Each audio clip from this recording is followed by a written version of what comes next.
अब टीवी हिंदी में आप सभी को सुस्वागतम। जी हाँ, महुआ मोइत्रो ने गुरुवार यानी कि बीते काल दोपहर को आचार समिति एथिक्स कमेटी की बैठक से बाहर निकलने के बाद समिति का अध्यक्ष विनोद सोनकर पर गंभीर आरोप लगाए थे। अब टीएमसी नेता के आरोपों पर सोनकर का जवाब आया है। सोनकर ने कहा है कि मोइत्रा न केवल जांच के दौरान जवाब देने से बचने के लिए हंगामा किया, और सोनकर ने शुक्रवार दोपहर संवाददाताओं से कहा महुआ मोइत्रो से आरोपों से जुड़े सवाल पूछा गया था उनको, चाहे वो हीरानंदानी का हलफनामा हो या निशिकांत दुबे का आवेदन। उन्हें इस बात का अधिकार था कि वो जिस सवाल का चाहे जवाब दे सकती थी और जिसका ना चाहे उसका नहीं दे सकती थी। सोनकर ने कहा ऐसा करने के बजाय महुआ ने केवल जांच में बाधा उत्पन्न करने के लिए ये हंगामा खड़ा किया है। उन्होंने आचार समिति का अध्यक्ष और सदस्यों के लिए जिस तरह का शब्द का इस्तेमाल किया वो एक सांसद या एक महिला को शोभा नहीं देता।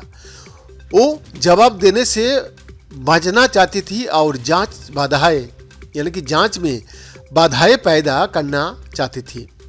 तृणमूल कांग्रेस सांसद महुआ मोइत्रो अन्य विपक्षी सदस्यों के साथ गुरुवार को लोकसभा आचार समिति से बाहर निकल गए और पैनल के अध्यक्ष पर उनसे व्यक्तिगत और अनैतिक और गंदे सवाल पूछने का आरोप लगाया। बैठक से बाहर निकलते हुए मोइत्रा ने संवाददाताओं से कहा ये किस तरह की बैठक थी। वो हर तरह के गंदे सवाल पूछ रहे थे, वो कुछ भी चुन रहे हैं, कुछ भी बकवास कर रहा है। इसके तुरंत बाद मोइत्रा ने लोकसभा अध्यक्ष ओम बिरला को पत्र लिखा। महुआ मोइत्रो ने लोकसभा अध्यक्ष ओम बिरला को पत्र लिखकर आरोप लगाया कि पैसा लेकर सवाल पूछने से संबंधित आरोपों को लेकर आचार समिति के समक्ष पेशी के दौरान उनके साथ अनैतिक, अशोभनीय, पूर्वाग्रहपूर्ण व्यवहार किया गया। मोइत्रा ने कड़े शब्द का इस्तेमाल करते हुए ये पत्र लिखा। मैं आज बहुत व्यथित होकर आपको पत्र लिख रहा हूँ ताकि आपको आचार समिति की सुनवाई के दौरान समिति की अध्यक्ष द्वारा मेरे साथ किए गए अनैतिक, घृणित और पूर्वाग्रह व्यवहार के बारे में जानकारी दे सकूं। मुझ पर जो भाषा का प्रयोग हुआ है मैं कहूँ तो उन्होंने समिति के सभी सदस्यों की उपस्थिति में मेरा वस्त्र हरण किया।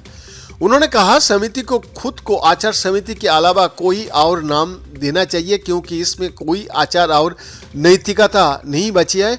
विषय से संबंधित प्रश्नों पूछने से बजाय अध्यक्ष ने दुर्भाग्यपूर्ण और स्पष्ट रूप से अपमानजनक तरीका से मुझसे सवाल पूछकर पहले से तय पूर्वाग्रहों का प्रदर्शन किया।